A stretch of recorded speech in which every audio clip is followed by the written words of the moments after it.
tosiaan aika pitkälti keskittänyt tämän päivän materiaalin sellaisiin asioihin, mitä voidaan tehdä hyvin perustyökaluilla, eli ChatGPT, Copilot tai Gemini.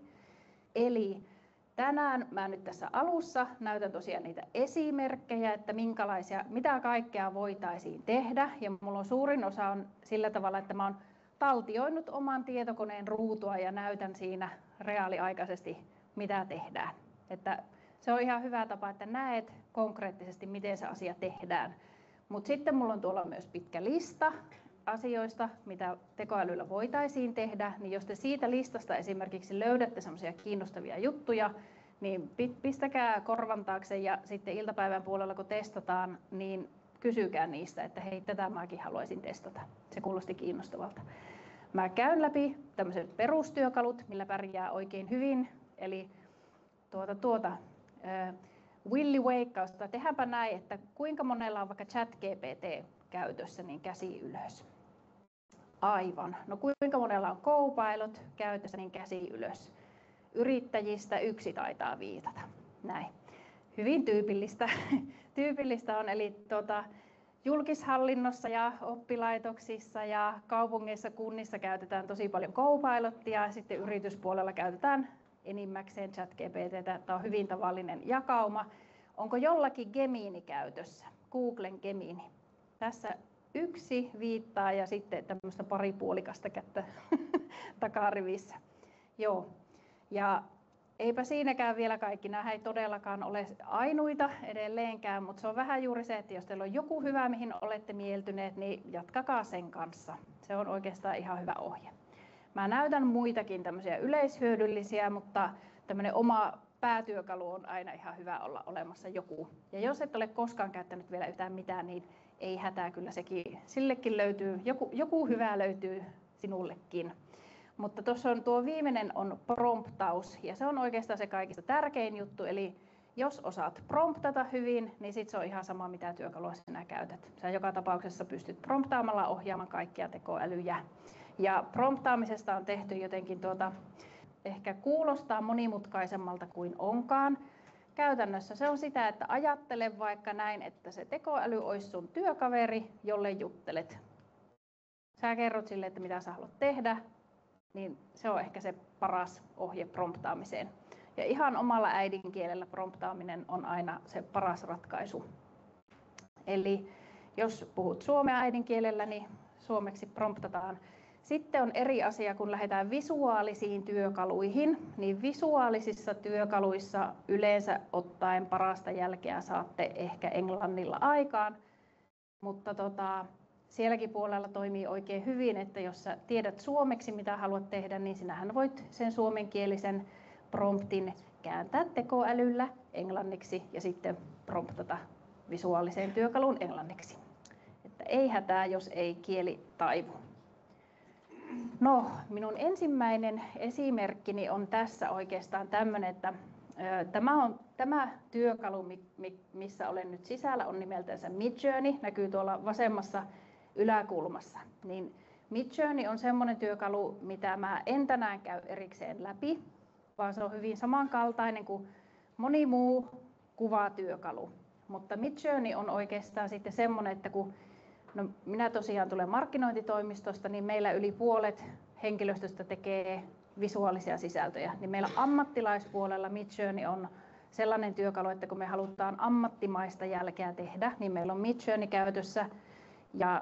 Ja sitten se on semmoinen, että kun mä en vaikka itse ole visuaalinen ammattilainen lähtöjään, että mä olen niin markkinoinnin puolen tekijä, niin mä esimerkiksi en ole se henkilö, joka tekisi tekoälyllä videomainoksia TV:seen, en todellakaan. Ja se on aika lailla niin, että tämä edelleenkin, että vaikka me jokainen nyt pystytään tekoälyllä tekemään vaikka kuvia, niin siitä on vielä pitkä matka siihen, että mitä visuaalisen alan ammattilaiset pystyvät sitten tekemään. Että kyllä se täälläkin ihan, että vaikka tavallaan semmoiset kynnykset ehkä madaltuvat, mutta te todennäköisesti pystytte tekemään visuaalista materiaalia vaikka esitysmatskuihin tai vaikka someen tai näin, mutta ehkä sitten taas kun mietitään vaikka verkkosivuja, niin pienemmät yritykset todennäköisesti pärjää vielä itse verkkosivumateriaalillakin, mutta sitten jos lähdetään tekemään vaikka isompaa mainontaa tai muuta ammattilaissisältöjä, niin käyttäkää edelleenkin ostopalveluna. Ehkä ammattilaiset saa myöskin visuaalisista matskuista huikean paljon parempia kuin me tavalliset kuolevaiset, joilla ei ole sitä visuaalista koulutusta. Johtuu ihan jo siitä, että nämä promptit täällä kuvapuolella on tämmöisiä, että täällä pitäisi osata vaikka kamerat ja linssit ja muut luetella, jotta saataisiin hyvää materiaalia. Ja Midjourney on yksi näistä, joka sillä on semmoinen ilmainen kokeilumahdollisuus. Midjourney lähtökohtaisesti se on oikeastaan ollut yksi ainoita, joka on ihan alkujaan ollut koko ajan maksullinen. Ja maksu on ollut noin 10 € kuukaudessa, että se on tietenkin aika pieni maksu, mutta mulla on tapana ehkä näistä tekoälytyökaluista sanoa, että haluatko ilmaisen työkalun vai haluatko hyvän työkalun, jos ymmärrätte mitä tarkoitan. Eli lähtökohtaisesti, jos te haluatte oikeasti työssä ammattimaisesti käyttää tekoälyä, niin ottakaa joku yksi maksullinen työkalu ihan ensimmäiseksi jo tietoturvan vuoksi ja toisekseen sen vuoksi, että ne toimis halutulla tavalla. Mä sanoisin, että yrittäjien keskuudessa ymmärretään se aika hyvin, että kannattaako nyt säästää 20, kun toisaalla sitten taas juurikin se ehkä niin kuin ajansäästö on aikamoinen. Eli te saatte maksullisella työkalulla tosi paljon nopeammin ja laadukkaammin ja tietoturvallisemmin yleensä asioita tehtyä. Mutta aina kun tulee joku työkalu, niin mä kerron näistä maksullisista ja ilmaisista pikkusen enemmän.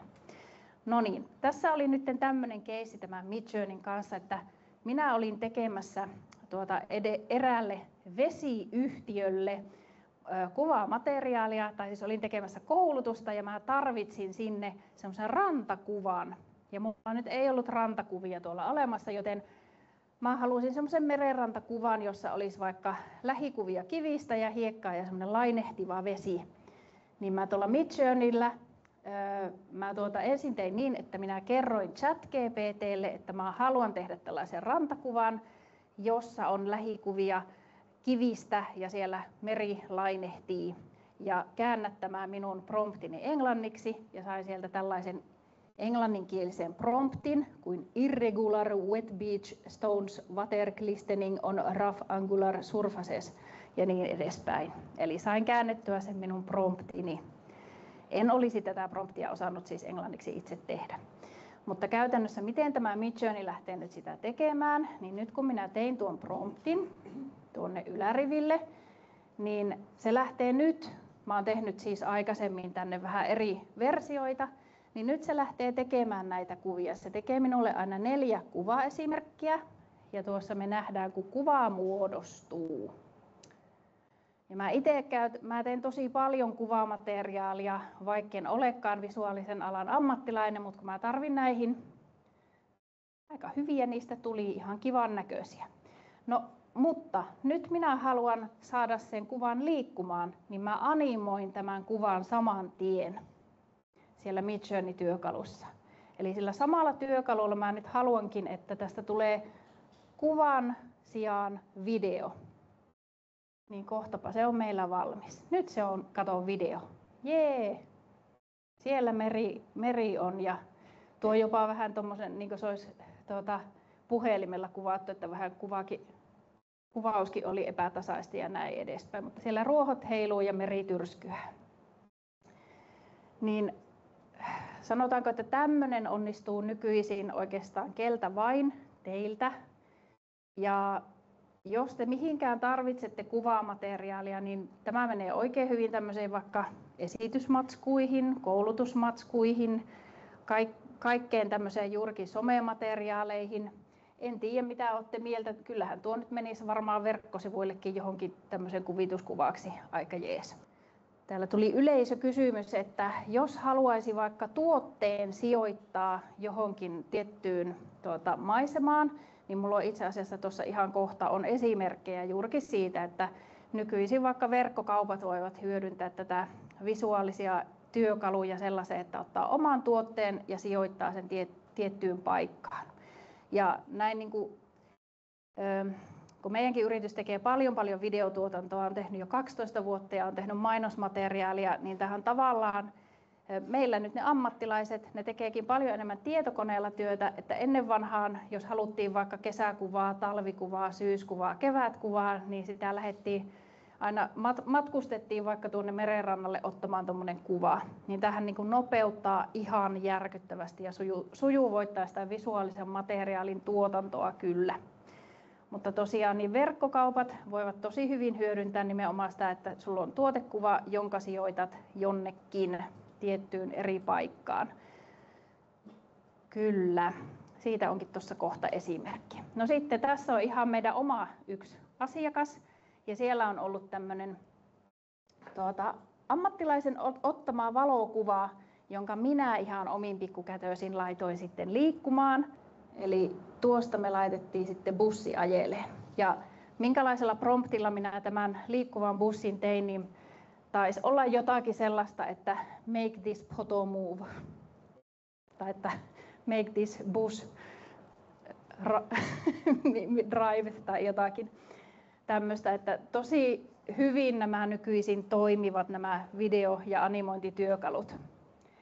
Sitähän kukaan ei varmaan kiinnittänyt äkkiseltään huomiota, että kun minä tein tämän ja mä en ole visuaalinen ammattilainen, niin kukaan teistä ei ehkä huomioinut, että täällä ei itse asiassa ole kuskia. Ja itse asiassa voi olla, että tuossa ei ihan lue oikein firman nimi, mutta tämä onkin mun tekemä. Mutta meidän videoammattilaiset tietenkin pystyy tekemään tämän esimerkiksi tosi sujuvasti.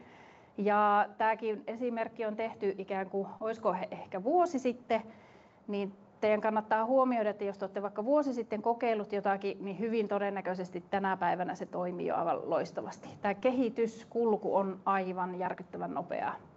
Meillä visuaaliset ammattilaiset sanoo, että esimerkiksi semmoinen niin kuin kuvakäsikirjoitukset tai tämmöiset raakamateriaalit syntyy niin kuin nykyisin näin nopeasti, että aivan silmän räpäyksessä, mutta sitten se viimeistely vie paljon aikaa. Että jos siellä on juurikin tuommoisia pikkuvirheitä, niin siihen sitten aikaa menee vähän enemmän.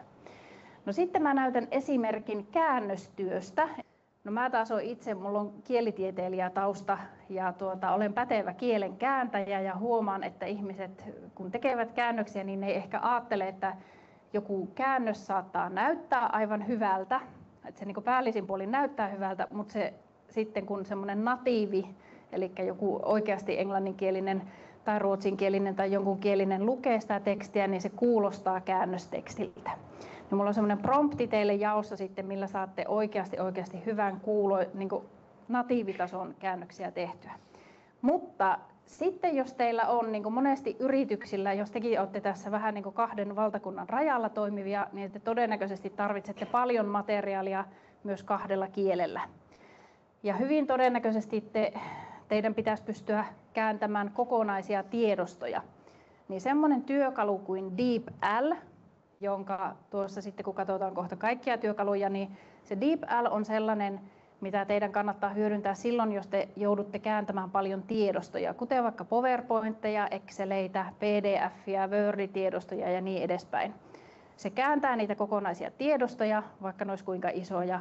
Ja se DeepL juuri siitä syystä on maksullinen, että kun se tietenkin vie paljon kaistaa, niin se on alkaen, olisiko taas 8,90 € kuukaudessa se halvin versio. Ja mitä enemmän te käännöstyötä teette, niin se ikään kuin sen massan mukaan sitten sen hintaportaat kasvavat. Mutta mä näytän nyt tässä, että miten se toimii. Sehän toimii näin, että mulla on vaikka tässä suomenkielinen koulutusmateriaali. Siinä on 34 sivua. Olisiko joku 20 megaa. Tässä ei ole videoita eikä mitään erikoista, niin tämä on tämmöinen suomenkielinen PPTX, eli PowerPoint-matsku, jonka minä sitten haluan englannin kielelle ja sitten mä menen tänne DeepLään ja lataan tämän kokonaisen PowerPoint-tiedoston tänne ja nyt se on jo valmis. Ja noin ikkäästi. Nyt se on valmis ja siellä on visuaalisuus ja kaikki ennallaan ja kieli on todella korkealaatuista englannin kieltä. Tämä DeepL, siinä on semmoinen spesialiteetti, että se on alun perinkin käännöstyökalu.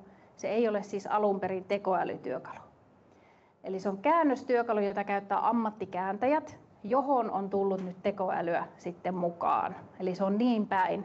Sillä esimerkiksi kaikki tämmöiset ISO-sertifioinnit ja muut, mitä tehdään, niin on aikojen aikana aina käännetty toisille kielille. Ja se maksullinen DeepL on sellainen, että jos sä haluat niitä tiedostojasi kääntää, niin se onnistuu, mutta sä pystyt sille opettamaan vaikka tietynlaista terminologiaa. Eli jos satutte työskentelemään semmoisella alalla, että teillä vaikka on hyvin spesiaalia jotakin termistöä, joka ei ole yleisesti tunnettua, niin sille DeepL:lle voi ne opettaa.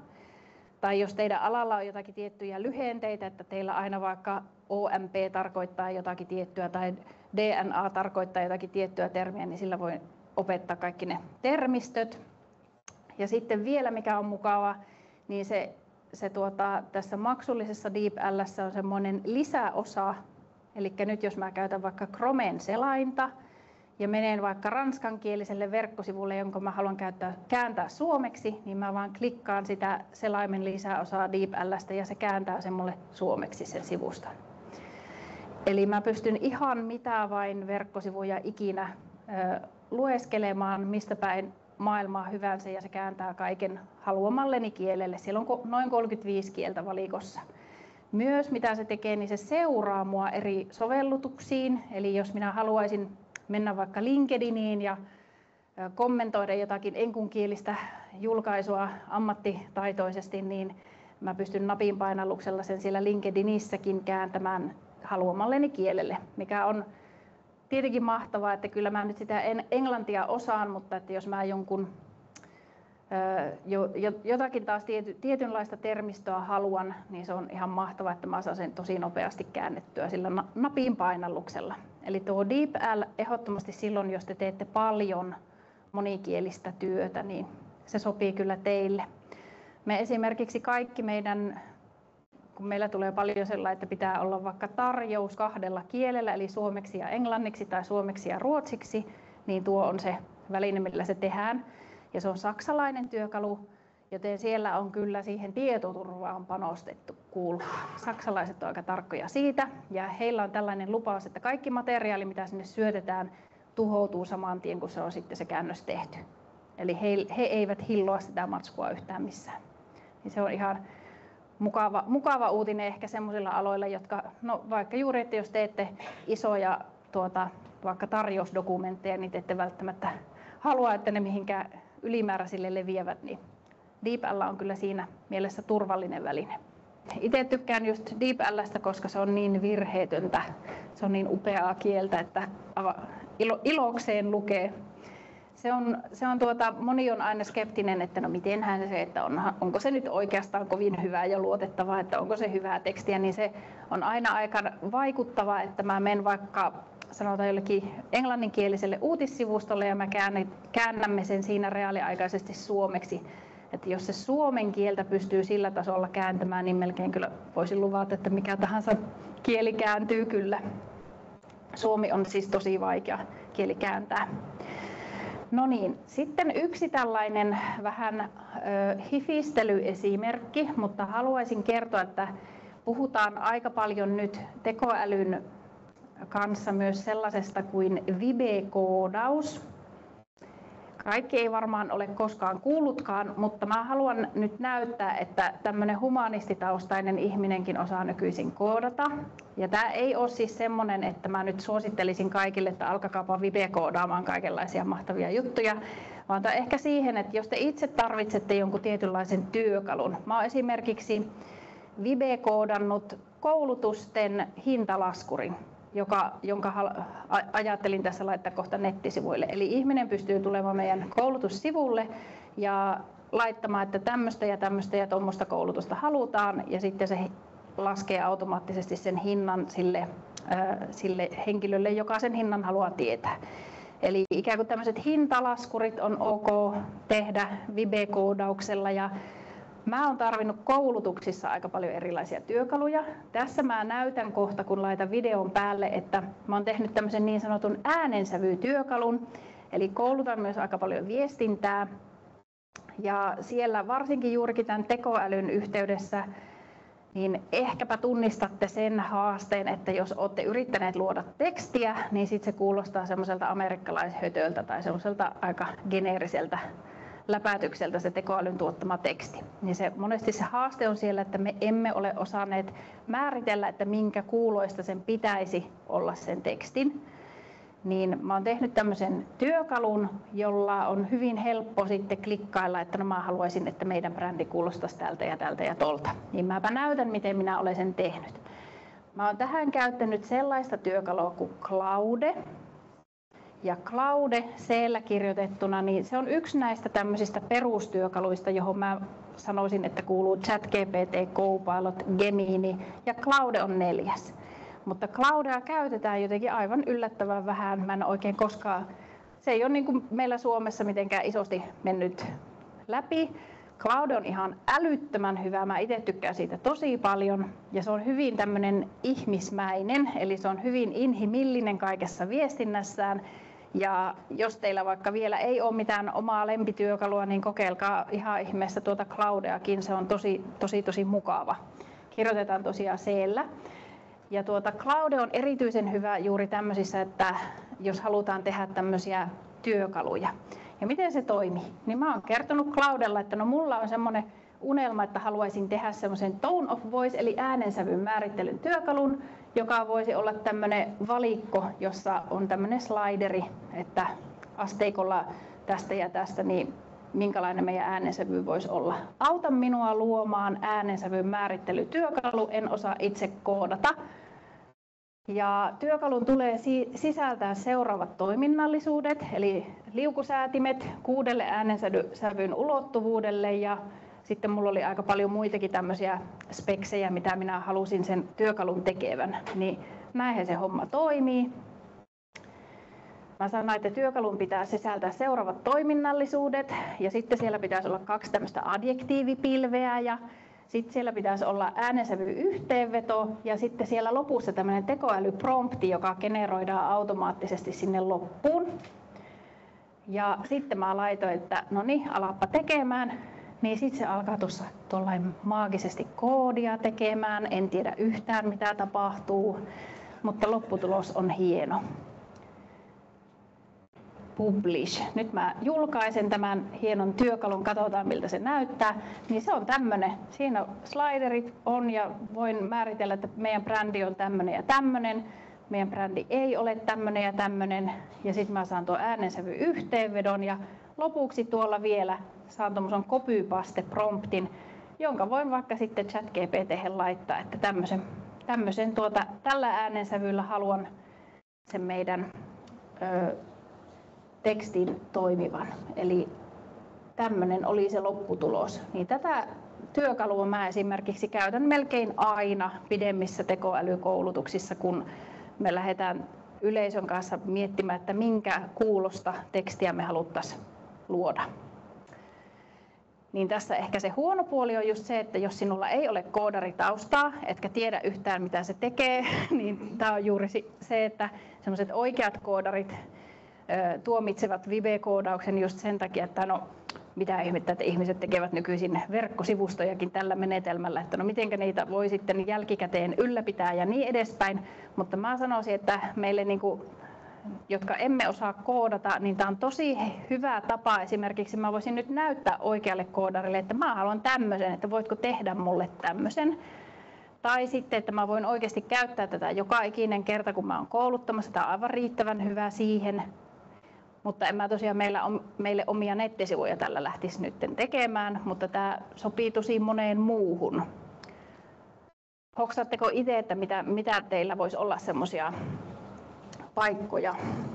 Vaikka tuommoinen hinnoittelutyökalu, se voisi sopia. No B2B-alalla monesti on sillä tavalla, että teillä ehkä ei ole valmiita hinnastoja verkkosivuilla, mutta sitten se hankaluus on, että teiltä on vähän vaikea ostaa, jos teillä ei ole hinnastoa nettisivuilla, niin tämmöisen avulla se voisi olla niin kuin, tavallaan te samalla sitten perustelette, että mistä se teidän hintanne muodostuu.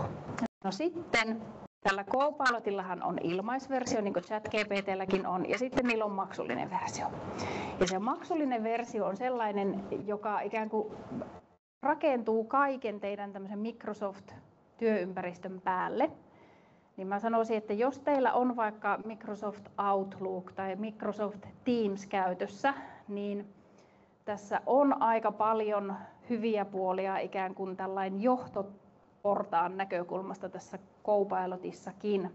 Ja mä ajattelin näyttää ihan, että kun tämä Copilotilla tässä Microsoftin maksullisella puolella, niin silloin siis pääsy teidän sähköposteihin, kalentereihin, Teams-palavereihin, kaikkiin tiedostoihin, mitä siellä teidän Microsoftin ympäristössä on, niin se on aika mainio tämmöinen vaikka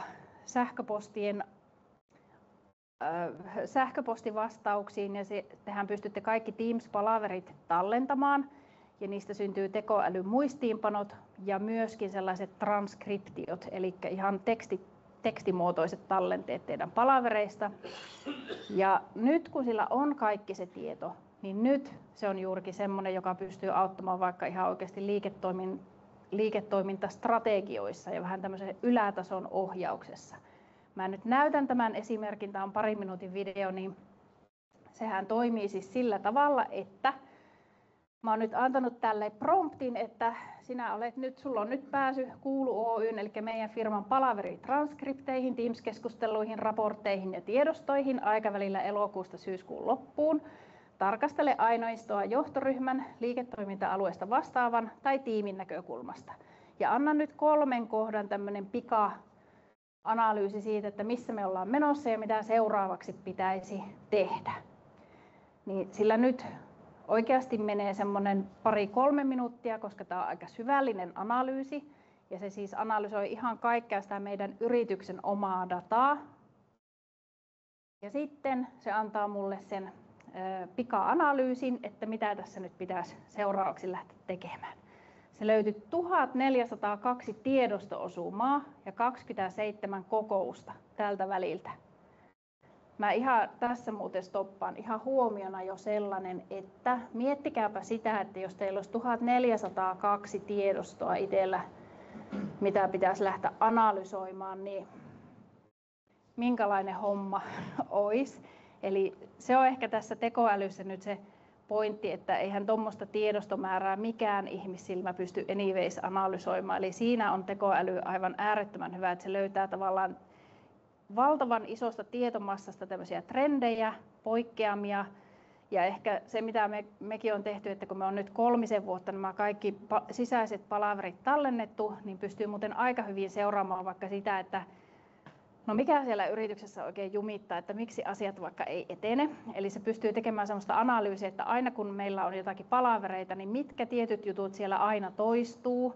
Ja se tekee analyysiä siitä, että mitä meidän pitäisi ehkä meidän organisaatiossamme kehittää, jotta homma ehkä toimisi vähän paremmin. Nyt sitten se antaa nykytilanne, strategia, asiakkuudet, resurssit, että mitä siellä on tapahtunut ja mitä kannattaisi asiakkuuksissa ja myynnissä seuraavaksi tehdä, minkälaista resurssia meillä siellä on ja mitä kannattaisi karttakuvassa nyt sitten tehdä, minkälaisia riskejä siellä on ja sitten suositukset seuraavalle kuukaudelle, että mitä johtoryhmän kannattaisi tehdä, mitä liiketoiminta-alueesta vastaavan kannattaisi tehdä ja mitä sitten vaikka tiimitasolla kannattaisi siellä tehdä. Siellä vaikka nyt meidän markkinointitiimille tulee tämmöinen pakollinen kannattavuuskirjaus ja lisämyynti ja sitten roolitukset pitää pistää kohilleen. Eli se antaa niin kuin johtoryhmälle nyt sitten aika paljon hyviä toimenpide-ehdotuksia. Eli hei. Joo, eli Copilot on tommosessa tosi hyvä. Tuohon ei oikeastaan, no mä en esimerkiksi edes antaisi, sanotaanko ChatGPT:lle pääsyä tämmöisiin kaikkiin tiedostoihin, koska siellä on niin kuin kaikki mahdollinen. Niin Copilot on sillä hyvä, että se on siinä muutenkin siinä työympäristössä ja nämä samat tiedostothan siellä sähköposteissa ja muualla pyörii. Niin siinä mielessä tämän voi sitten sillä Copilotilla tehdä. Kyllä, silloin on siihen kaikkeen pääsy. Ja se on tietenkin sillä tavalla, että kaikilla meidän yrityksen vaikka työntekijöillä ei ole niihin pääsyä, mutta just tällä johtoryhmätasolla me ollaan määritelty, että sehän niin kuin riippuu siitä, että kellä on pääsyoikeus mihinkin. Jos mä vaikka toimitusjohtajana teen tommosen, niin mulla on pääsy kaikkeen mahdolliseen. Kaikki nämä niin kuin chattikeskustelut sisäiset ja kaikki tämmöiset, mitä siellä on. Mutta se vaatii tietenkin sitä, että no mulla oli just tuossa yhden yrityksen kanssa palaveri ja he harkitsivat, että pitäisikö ottaa sen ChatGPT lisäksi Copilot käyttöön.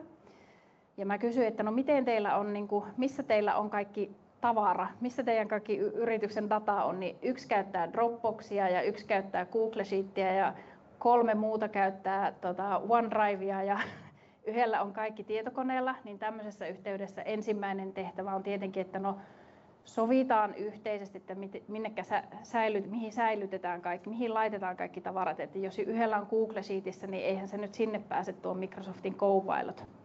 Niin se vaatii myös sitä semmoista järjestelmällisyyttä sitten, että no katsotaan yhtenäiset toimintatavat. Mutta esimerkiksi missä se Copilot on aivan superhyvä, niin siinä, että kaikki tämmöinen vaikka yhteinen tekeminen on nykyisin aika helppo aikatauluttaa, koska sillä on meidän kaikkien kalentereihin pääsy.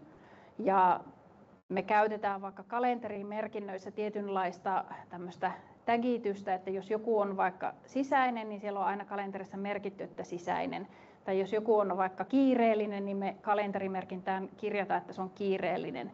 Ja sitten jos minä haluan nyt vaikka, että etsin näille 4 3 mahdollista 45 minuutin slottia tulevalta viikolta, niin se antaa mulle tosi nopsaa, että no tässä on, ehdotan niille tätä yhteistä hetkeä. Tai sitten juuri se, että jos haluan, että hei, voitko tehdä mun viikon töistä prioriteettilistan, että mitä mun pitäisi ensisijaisesti hoitaa, niin se pystyy sen tekemään, koska sillä on sinne kalentereihin pääsy, niin se on tämmöisessä arkityön niin kuin tämmöinen elämänhallinnan helpottaja, sanotaanko, että se ChatGPT:tä käytän niin tosi paljon muuhun, mutta Copilot on se, joka organisoi sen työn. Siinä se on tosi kova. Googlella on sitten Gemini, eli se toimii samalla tavalla siinä Googlen Workspaceissa ja se on sitten yhteydessä Gmailiin ja sinne Google Meetsiin ja kaikkiin Googlen tiedostoihin, että sama toimintamalli siellä on. Itse en tietenkään ole sitä testannut siinä main, kun minulla ei siellä Googlessa mitään ole, mutta jonkun verran olen kuullut, että se on vähän nyt jäljessä, koska tuo Copilot meni elokuussa, harppasi aivan hirvittävän ison askeleen eteenpäin, eli se sai paremman moottorin sinne ikään kuin konepellin alle. Nyt silläkin on GPT-5, eli se sama mitä ChatGPT käyttää, niin se on nyt tosi hyvä. Se ei aikaisemmin kovinkaan häävi ollut, eli se oli siinä tavallaan siinä normichattityössä sitten se oli aika surkea, mutta nyt se astui. Nyt se on niin kuin todella hyvä ja johtajan työkaluna erinomainen.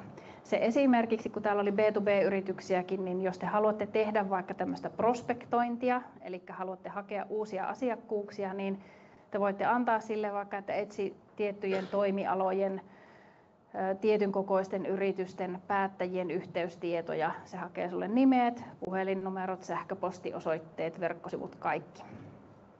ChatGPT on, se on ihan oma työkalu ja sitten Copilot on ihan oma työkalu.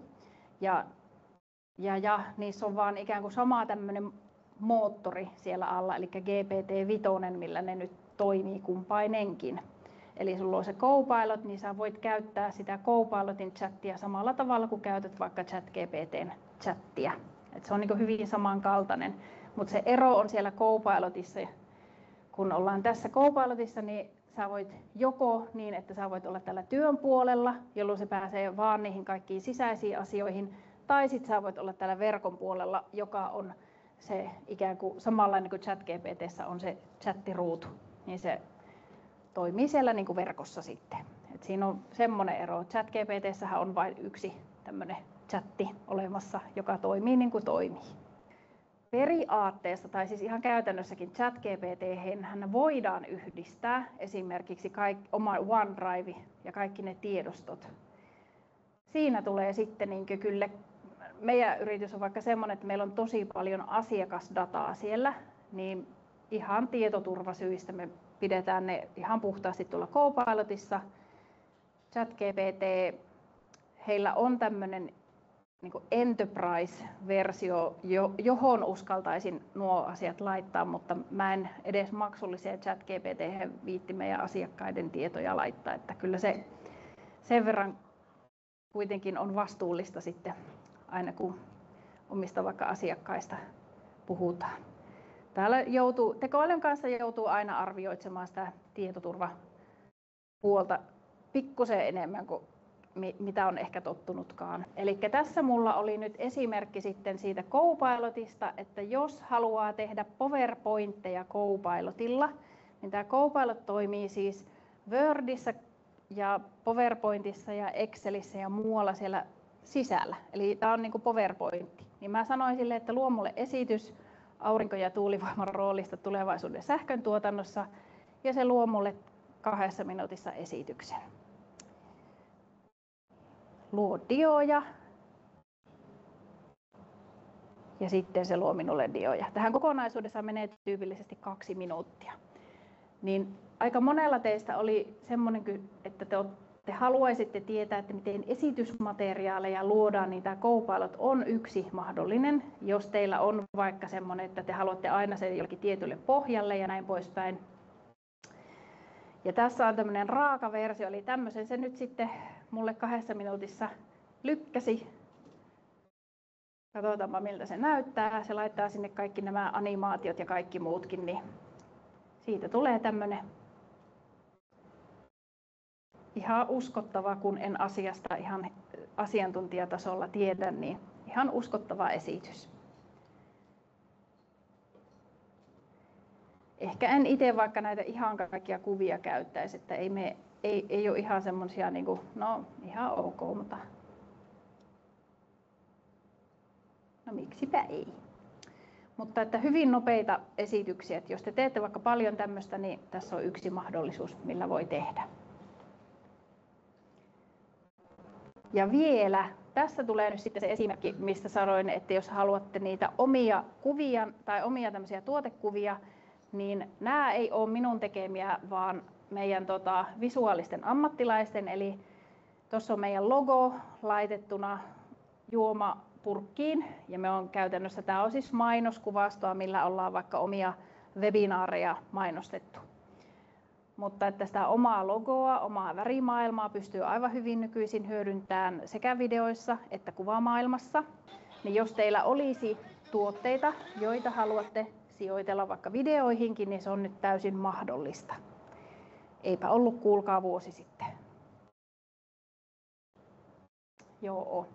Mutta tässä on se lista, mitä ajattelin, että kun me sitten myöhemmin tässä kokeillaan itse vähän asioita tehdä, niin ehkä tässä on muutamia tämmöisiä, mä otin yleisesti tietotyössä tämmöisen hyvin ympäripyöreän termin, eli mitä kaikkea voisi tekoälyllä oikeastaan tehdä, niin ihan jo mä sanoisin, että suurin osa todennäköisesti on jotakin näistä kokeillut.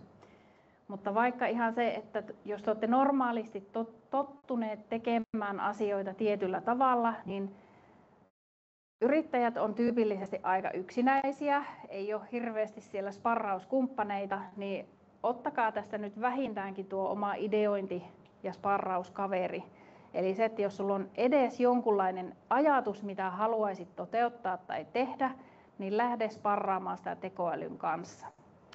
Ja itse asiassa hyppään pari diaa tästä eteenpäin ja kerron tällaisesta asiasta kuin eli äänipromptaus. Mä tässä esimerkiksi, kun tänne ajelin Oulusta, niin mä aika suuren osan tuosta matkasta lätisin minun ChatGPT:ni kanssa. Eli mä juttelin sen kanssa, sparrailin yhtä taas tulevaa koulutusta, että mitä siellä kannattaisi käsitellä. Ja tämä äänipromptaus on siis sitä, että moni yrittäjä, te ette välttämättä istu koko ajan sen tietokoneen ääressä ensinnäkään, että moni on menossa ihan jossakin muualla. Ja sitten toinen homma, että yllättävän paljon yrittäjissä on sellaisia henkilöitä, jotka ei välttämättä ole kauhean hyviä vaikka kirjoittamaan. Tai ei saa kirjoitettua, tai on jotakin lukihäiriötä, tai on vaikka ADHD eikä jaksa keskittyä kirjoittamiseen ja niin edelleen ja niin edelleen ja niin edelleen. Niin tämä äänipromptaus on aivan älyttömän iso apu. Ja miten se toimii, niin nyt kun teillä melkein kaikilla oli se ChatGPT olemassa, niin ChatGPT:ssä on 2 mahdollisuutta. Siellä on tämmöinen mikki, on tämä toinen, ja sitten on tommonen, no nykyisin se on semmoinen niin kuin ääniefekti, ikoni, mikä siinä on, niin siinä on 2 mahdollisuutta. Te voitte joko ihan jutella sen kanssa niin, että se puhuu teille, mutta mä itse teen aika paljon sitä, että mä käytän tuota mikkiä. Ja mä teen sen niin, että jos teillä vaikka, no mulla on tässä esimerkkinä, että haluaisin tehdä kokousmuistiinpanot. Eli jos, tämä oli aikaa ennen kuin meillä oli vaikka tuo Copilot käytössä ja nykyisin kaikki kokoukset menee Teamsille anyways tallennetaan, mutta jos sä haluaisit nyt vaikka tämän koulutuksen jälkeen testata, että miten tuo toimii, tuo mikkitoiminto tuolla, niin sä voit tehdä vaikka, että haluan tehdä muistiinpanot koulutuksesta, jossa olin.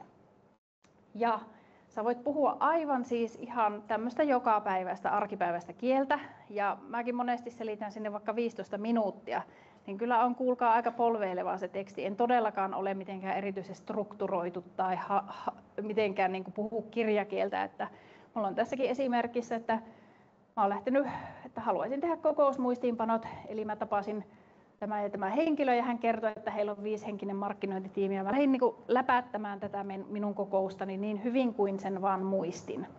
Ja mitä siitä tulee sitten 10 minuutin päästä, kun mä oon saanut sen asian loppuun, niin se tekee todellakin ne hienot kokousmuistiinpanot.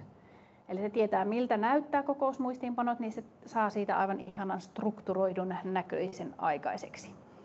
Niin tämä äänipromptaus auttaa teitä todennäköisesti aivan tosi paljon. Eli olen tavannut yrittäjiä, jotka on tehnyt vaikka tämmöisiä ympäristösertifiointihakemuksia äänellä siten, että niissä vaikka hakemuksissa aina pitää, että vastaa tähän kysymykseen, niin sitten he ovat vastanneet siihen äänen kanssa.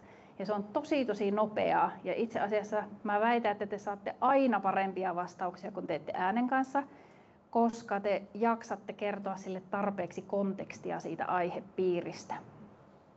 Niin äänipromptaus ehdottoman hyvä metodi melkein kaikkeen. Puhelimella nämä on yleensä tosi käteviä, että sulla on koko ajan se tekoäly siinä mukana, kun kuljet johonkin. Se ei ole 1 eikä 2 kertaa, kun mä olen sienimetikössä tuolla ideoinut omia tulevia koulutuksia, koska mäpä kysyn näin, että kuinka monella syntyy parhaat ideat silloin, kun istut intohimoisesti työkoneen ääressä, pöydän ääressä, niin kuinka monella tulee kaikista parhaat ideat just silloin, niin käsi ylös. Yleisölle tiedoksi, että ei noussut ainoakaan käsi. Joo, ei noussut ainoatakaan kättä. Mulla ei myöskään synny silloin, vaan ne nousee silloin mieleen, kun just ajelet tuolla autolla ja ihan omissa ajatuksissa, niin silloin lähtee tulemaan, että ai niin, sekin olisi hyvä idea. Tai sitten just kun olet ulkona jossakin kävelyllä tai metsikössä, niin mulla on koko ajan tuo puhelin nykyisin siinä, että mä sitten äkkiä puhun sen mun hienon idean ääneen, niin ne saadaan ensinnäkin talteen ylipäätänsä. Koska niin kauan kun se on vain idea mun päässä, niin sitä ei ole olemassakaan. Niin tää on niinku ihana tapa, että nyt ne minun hienot ideani saadaan ainakin litteroituna jonnekin. Joo, mutta tuo äänipromptaus äärimmäisen hyvä juttu ja ihan tosiaan se on siksikin hyvä juttu, että tuossa kohtaa kun mennään promptaamiseen yleisesti, niin teidän pitäisi muistaa aina kertoa hyvinkin täsmällisesti, mitä te haluatte tekoälyn kanssa tehdä. Ja se tyypillisin ongelma on että me ei kerta kaikkiaan muisteta, meillä on hieno visio päässä, mutta me ei muisteta tekoälylle kertoa, että mitä me haluttaisiin konkreettisesti tehdä. Niin. Mutta jos mietitte vaikka tästä nyt semmoisia juttuja, mitä voitaisiin tuossa iltapäivän puolella kokeilla, niin tuossa on hyvä lista. Ja mä ehkä näistä työkaluista seuraavaksi pikkusen kerron. Eli olen maininnut ChatGPT ja Copilotin ja DeepL:nkin olen jo maininnut, mutta tämä Perplexity on semmoinen, minkä haluan, että aina kaikki kuulevat tästä. Eli tuo on oikeasti tiedon hakuun tehty tekoälytyökalu. Se ongelma on, että kun ei oikein tiedetä muita kuin yksi työkalu, niin monesti ei hoksatakaan, että kaikki työkalut on niillä on hyviä puolia ja sitten huonoja puolia. Niin ChatGPT ja Copilot esimerkiksi kumpikin, niin kyllä ne soveltuu tiedonhakuun, mutta nehän on pääasiassa kielimalleja. Ne ei ole niin kuin hakukoneita. Ja näin ollen vaikka ChatGPT, jos sä kysyt siltä kysymyksen, johon se ei tiedä vastausta, niin se on kielimalli, se on koulutettu aina vastaamaan jotakin. Se ajattelee, että sinä haluat sen vastauksen in any case, ja se luo sulle jotakin höpinöitä sinne, että näyttää, että se vastaa, mutta se saattaa vastata aivan väärin. Eli käytännössä näin, että jos oikeasti etsit tietoa, niin käytä Perplexityä, se on tiedonhakuun tehty. Jos et halua käyttää muita kuin vaikka sitä ChatGPT:tä, niin sit sun pitää opetella promptaamaan hyvin, eli käskyttämään hyvin. Eli sun pitää itse osata ohjata, että mistä se hakee sitä tietoa ja rajata, että hae vaikka vain tietyistä paikoista ja tee sitä niin ja näin ja noin. Ja mulla on siellä teille jaetuissa prompteissa on hyvä prompti just sitä varten, että miten te haette oikeasti tietoa niin, että se ei höpsyttele teille mitä sattuu. Se on kyllä ihan just sitä varten tehty.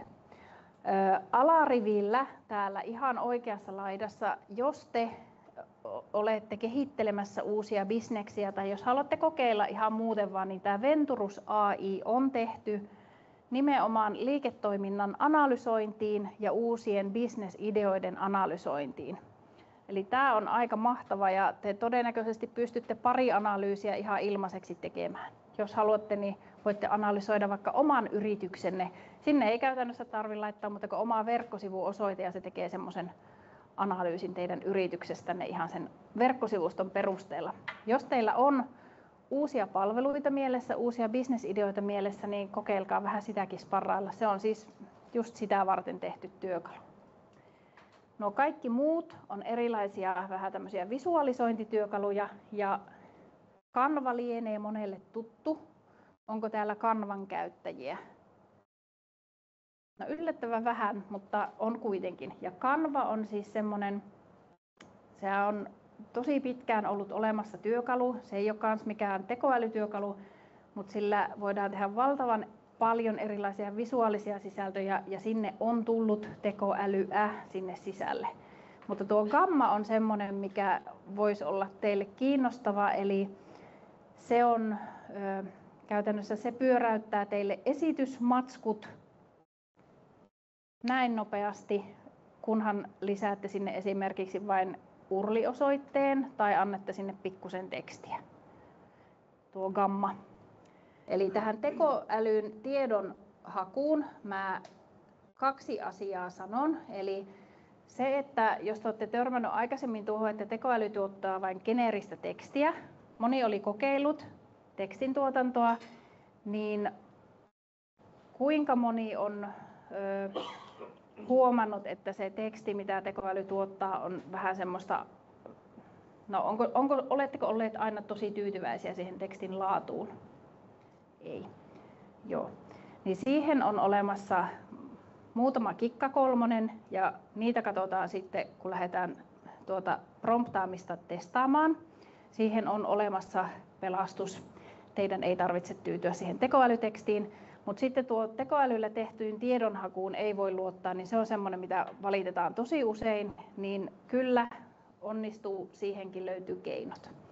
Eli mä näistä ehkä vielä sanon sen verran, että tuo Perplexity oli se, mitä kannattaa kokeilla. Se on vähän hankalasti kirjoitettava, mutta jos haluatte hakea tietoa, niin kokeilkaa tätä. Sitten täällä chatin puolella, jos te olette ilmasta ChatGPT:tä kokeilleet, niin siinä on isoja riskejä, että se alkaa keksimään niitä omia juttujansa.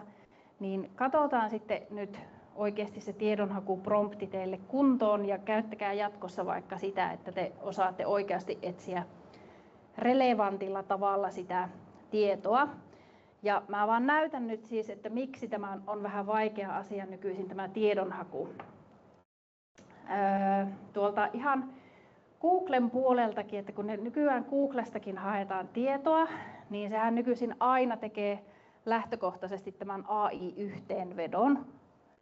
Ja se siis tekee kaiken sen perusteella, mitä se internetistä niin se tekee teille sellaisen hienon ratkaisun, että no tässä on sulle lyhyesti tästä asiasta.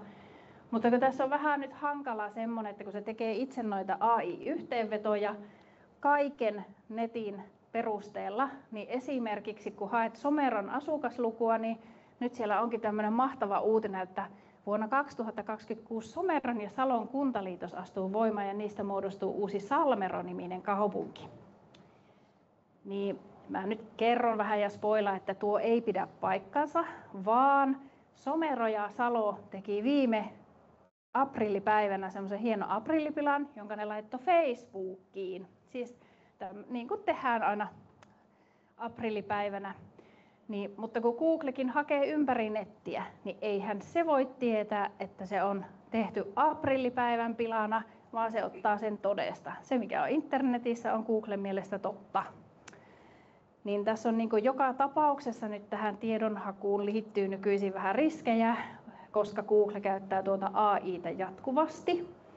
Niin meillä pitäisi taas sitten niin kuin itse aika paljon olla nyt skarppina, että no mitkä ne on ne tietolähteet, mistä tämä AI-yhteenvetokin on syntynyt. Ja tämä oli itse asiassa tuon Someron viestintäpäällikkö, joka kertoi itse tästä tuolla LinkedInin puolella, että he on tehnyt tämmöisen hauskan jutun, mutta hepä ei arvannutkaan, että siinä käy sitten näin, että nyt tuo tieto on vähän vaikea poistaa internetistä, kun se on kerran sinne laitettu.